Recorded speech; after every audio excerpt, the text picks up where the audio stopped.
नमस्कार, मैं हूं नीलू। तो ईरान और अमेरिका के बीच कल दूसरे दौर की बातचीत हो रही है, लेकिन उससे पहले दो बैठकें और हुई हैं। और ये दो बैठकें किस तरह से महत्वपूर्ण है इस बातचीत को लेकर, क्योंकि कल की बातचीत में ये तय हो जाएगा कि जो बातचीत अमेरिका और ईरान के बीच में चल रही है, क्या वो आगे बढ़ेगी, किसी समझौते के शक्ल में तब्दील होगी, या फिर यहां से स्थिति और बिगड़ेगी। बातचीत करने के लिए मयंक मेरे साथ जुड़ गए हैं। मयंक, देखिए, कल बातचीत होनी है, सबकी निगाहें इस बातचीत पर है और ये बातचीत रोम में होगी। बताया जा रहा है अमेरिका और ईरान के वहां पर पहुंचेंगे और उसके बाद बातचीत आगे बढ़ेगी। लेकिन उससे पहले दो मुलाकातें और हुई हैं। किनके बीच मुलाकात हुई है, क्या कुछ इस मुलाकात के बाद निकलकर सामने आ रहा है, बताइए जरा। देखिए, दूसरे शब्दों में अगर मैं कहूँ सीधा पॉइंट पे आके, तो कल ये तय हो जाएगा कि अमेरिका और ईरान के बीच जंग होगी या शांति होगी। ठीक है। कल का दिन बेहद महत्वपूर्ण है पूरे मिडिल ईस्ट के लिए। कल इस बात की एक खाका तैयार हो जाएगा, एक स्क्रिप्ट कल तैयार होने वाली है कि ईरान के साथ अमेरिका की जंग होगी या नहीं होगी। अब आपने दो बैठकों की बात की।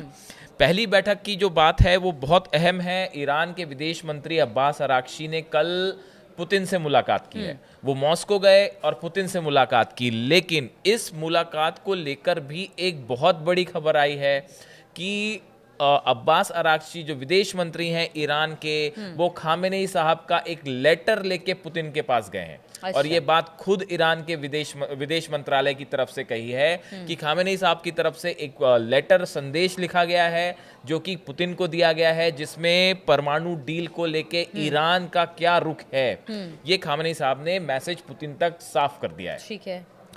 अब्बास अराक्ची की जो मुलाकात हुई है मॉस्को में पुतिन से, उसके बाद देखिए उनकी तरफ से दो अहम बयान आए हैं, वो बताना बहुत ज़रूरी है। पहला बयान उनकी तरफ से आया है न्यूक्लियर डील को लेके और ईरान के परमाणु कार्यक्रम को लेके।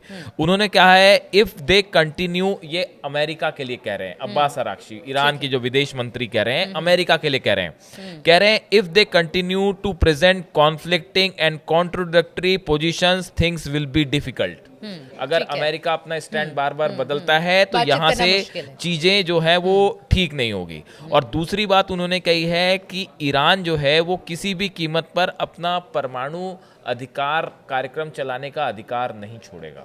ठीक है। ये एक बड़ा मैसेज जो है वो ईरान की तरफ से दिया गया है कि हम परमाणु बम नहीं बना रहे, हम अपना परमाणु कार्यक्रम किसी तरह का हम नहीं चला रहे और हम उसके लिए बातचीत पे तैयार हैं। ठीक है, आगे बात बताइएगा। लेकिन यहाँ पर जब अमेरिका ने अपना स्टैंड क्लियर कर दिया, ईरान ने अपना स्टैंड क्लियर कर दिया, तो फिर कल बातचीत कैसे आगे बढ़ेगी? और दूसरी मुलाकात अभी एक और जो चीज है, हाँ। ये हो गई पहली मुलाकात।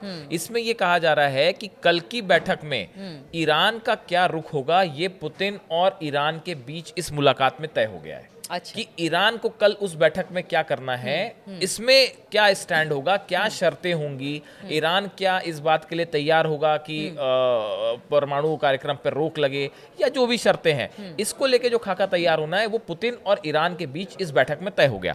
इसके अलावा देखिए, जो दूसरी बैठक का आपने जिक्र किया, एक दूसरी बड़ी अहम बैठक हुई है। सऊदी अरब के जो डिफेंस मिनिस्टर हैं प्रिंस खालिद बिन सलमान, ये ईरान गए हैं और ईरान के बड़े अधिकारियों से इनकी मुलाकात हुई है। और इनकी मुलाकात देखिए IRGC के जो चीफ हैं उनके साथ भी इनकी मुलाकात हुई है, मोहम्मद बाघेरी के साथ, और जो प्रेसिडेंट हैं मोहम्मद पेजिशकियान, इनके साथ भी मुलाकात हुई है। तो सऊदी के डिफेंस मिनिस्टर का बातचीत से ठीक पहले ईरान जाना, ये माना जा रहा है कि अमेरिका का संदेश लेके सऊदी के डिफेंस मिनिस्टर ईरान के पास गए हैं कि इस पूरे मामले में अब अमेरिका क्या चाहता है। पहले भी देखिए एक लेटर भिजवाया गया था ट्रंप की तरफ से खामेनी साहब को ईरान को, वो भी सऊदी के द्वारा भिजवाया गया था। और अब ये कहा जा रहा है कि ये एक मीटिंग हुई, अहम अधिकारियों के साथ मीटिंग हुई, जिसमें अमेरिका इस पूरी परमाणु डील को लेकर क्या सोचता है, क्या शर्तें हैं,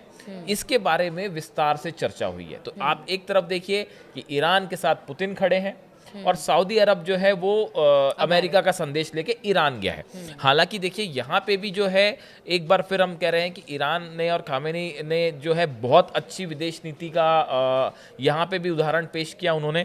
देखिए इस मीटिंग के बाद जो बताया जा रहा है कि खामेनी साहब की तरफ से जो बयान आया है, उन्होंने कहा है कि our believe is that the relationship between the Islamic Republic of Iran and Saudi Arabia is beneficial for both countries.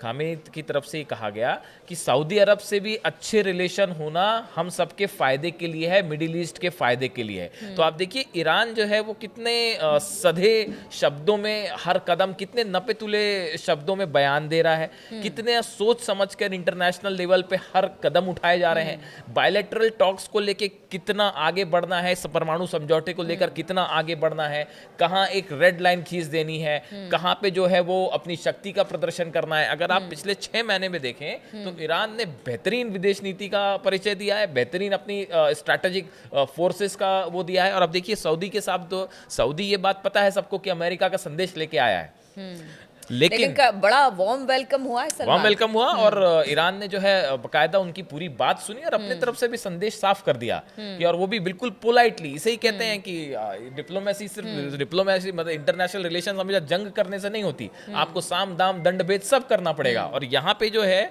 इसीलिए कुछ एक्सपर्ट्स मानते हैं कि ईरान ने अपना बहुत ही अच्छा जो है विदेश नीति का परिचय दिया है। अब देखिए यहाँ पे एक बड़ी बात निकल के जो ये है कि जो आपका बड़ा सवाल था कि साहब अब इस डील में आगे क्या होगा, क्योंकि दोनों अपनी अपनी बातें तो पहले ही रख देखिए चुके हैं। ऐसे में क्या लगता है ट्रम्प आगे जो बढ़ेगी है, बात? हाँ ये बहुत मुश्किल बात है, आगे बढ़ेगी या नहीं बढ़ेगी, क्योंकि ईरान जो है उसकी तरफ से एक बात साफ है कि भाई देखिए हम ना न्यूक्लियर बम बना रहे हैं, ना हम किसी तरह का अगर आपको उसके संबंधित में कोई समझौता है, बातचीत है, हम उसके लिए तैयार है, लेकिन हम जो है वो अपना न्यूक्लियर एनर्जी का जो एक राइट है, बेसिक राइट कि उससे हमें बिजली बनानी है, अपने कारखाने चलाने हैं, वो हम छोड़ने के लिए तैयार नहीं है। ये स्टैंड ईरान का इस समय है। ट्रम्प की तरफ से कह दिया है कि आपको अपने पूरे परमाणु कार्यक्रम पर रोक लगानी चाहिए। तो यहाँ पे एक डेडलॉक है बड़ा, इसमें कोई दो मत नहीं है कि अब ये बात आगे कैसे बढ़ेगी, ये बड़ी समस्या है। और इसीलिए ट्रम्प की तरफ से पुतिन को कहा गया है समझौता करवाइए, या सऊदी अरब की तरफ से मैसेज आ रहा है कि किसी भी तरह से जो है ये युद्ध ना हो, क्योंकि अगर युद्ध की स्थिति बन जाती है, पहली बात तो मतलब मैं व्यक्तिगत तौर पे अगर आप पूछे तो मुझे नहीं लगता कि यहाँ पे युद्ध होने वाला है, क्योंकि ये बड़ा अमेरिका के लिए खुद के लिए ही बड़ा ये कदम सही नहीं होगा। किसी समस्या का हल भी नहीं है, बिल्कुल हल नहीं है। हाँ। और देखिए अभी इंटरनेशनल हम बार बार कह रहे हैं इकोनॉमी इस पोजीशन में है ही नहीं, टैरिफ वॉर इतना जबरदस्त छिड़ा हुआ है, इंटरनेशनल इकोनॉमी की हालत बहुत खराब है। ऐसी स्थिति में कुल मिला के ईरान ने जो स्टैंड ले रखा है इस परमाणु टॉक के ठीक पहले, और ये जो 2 मुलाकात हुई है, इससे ये तय हो जाएगा। तो फिर से कह रहे हैं कल इस बात की आधारशिला रख दी जाएगी कि आगे बात अब कुछ बढ़ पा रही है या युद्ध वाली स्थिति बन रही है। और ट्रंप का एक और बयान आ गया, उन्होंने ये कह दिया है कि हमने नेतन्याहू को, इजराइल को फिलहाल हमला करने से कुछ समय के लिए रोक दिया है। मतलब ट्रंप की जो है वो धमकी भी साथ ही साथ समय समय पर वो ये बताते रहते कि हमने रोका, हमने बोला अब कर दो, मतलब तो ये भी चल रही है साथ ही साथ। एक तरफ शांति की भी बात हो रही है, दूसरी तरफ धमकी भी चल रही है। तो अमेरिका की तरफ से ये भी कहा गया कि हमने अभी फिलहाल जो है वो रोक लगा दी है, इजराइल को मना किया है हमला करने से जब तक ये परमाणु टॉक्स नहीं हो रही। तो देखिए कुल मिला के बात ये है कि कल अगर किसी तरह से कोई समझौते की दिशा में बात आगे बढ़ती है तो ठीक है, वरना फोर्सेस दोनों की तैयार है और जंग या शांति कल एक सवाल और जवाब, बस खत्म करने का वक्त आ गया है। क्या अगर किसी तरह से बातचीत आगे बढ़ती है तो क्या कोई बीच का रास्ता निकलेगा कहीं? बिल्कुल, कुछ लगता है कि किसी एक मसौदे पर कुछ समझौता हो जाए? आपने बड़ी बात बोली। असल में कम से कम 5 से 7 देश इस कोशिश में लगे हुए हैं कि किसी तरह से बीच में कोई जो है एक पॉइंट पे आके दोनों को राजी करवा दिया जाए। सऊदी अरब लगा हुआ है, जॉर्डन लगा हुआ है, कतर लगा हुआ है, रूस अपनी तरफ से बीच में जो है वो मध्यस्थता करके ऐसा लग रहा है कि कोई समझौते की स्थिति बन जाए, किसी भी तरह से हमले वाली स्थिति ना आए। तो देखिए कुल मिला के मामला ये है कि कोई नहीं चाहता कि युद्ध हो, कोई इस्लामिक कंट्री नहीं चाहती कि ईरान और अमेरिका का युद्ध हो, बल्कि पूरी दुनिया नहीं चाहेगी कि युद्ध हो।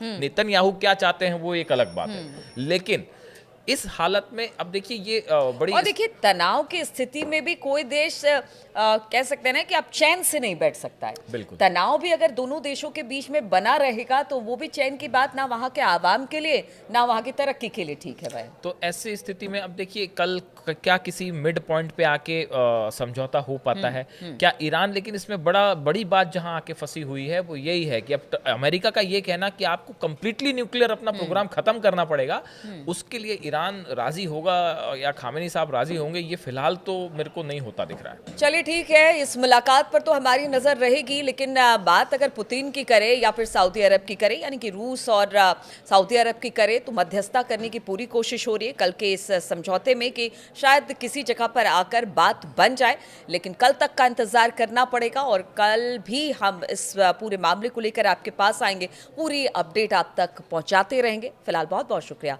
हमारे साथ जुड़ने के लिए।